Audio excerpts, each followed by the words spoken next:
RRB எக்ஸாம்ல இந்த question ப்ரீவியஸா கேட்டிருக்காங்க.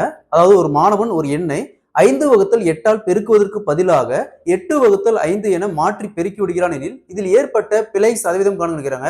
ஸோ பர்சன்டேஜ்ல இந்த மாடல் சம் கேட்டாங்களா எப்படி குயிக்கா சால்வ் பண்ணலாம் பார்க்கலாம். அதற்கு முன்னாடி நம்முடைய அகாடமியில 2026ஆம் ஆண்டு வரக்கூடிய ஆர்ஆர்பி மற்றும் எஸ்எஸ்சி எக்ஸாமுக்கான எஸ்பெஷலி மேக்ஸ் அண்ட் ரீசனிங்க்கு தனியா online live classes and test batch போயிட்டு இருக்கு. கிளாஸஸ் பத்தி வேற ஏதாவது டீடைல் வேணும்னா மேல இருக்கிற நம்பருக்கு கான்டாக்ட் பண்ணுங்க. கொஸ்டின்ல ஒரு மாணவன் ஒரு எண்ணை 5/8 ஆல் பெருக்குவதற்கு பதிலாக 8/5 என மாற்றி பெருக்கி விடுகிறான் எனில் இதில் ஏற்பட்ட பிழை சதவீதம் காண்கிறாங்க. இந்த மாடல் சம் கேட்டாங்களா? இது அப்படியே கிராஸ் மல்டிப்ளை பண்ணுங்க. 5 × 5 25. நெக்ஸ்ட் 8 × 8 64.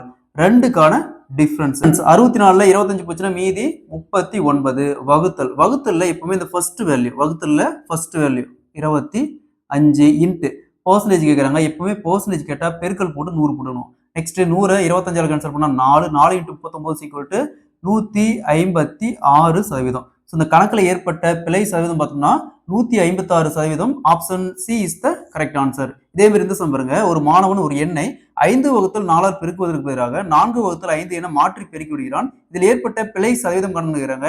இந்த சம் மோர் தென் 2 டைம்ஸ் டிஎன்பிஎஸ்சி எக்ஸாம்ல கேட்டிருக்காங்க. அதே மாதிரி நம்ம ஸ்கூல் புக்ல இந்த சம் இருக்கு.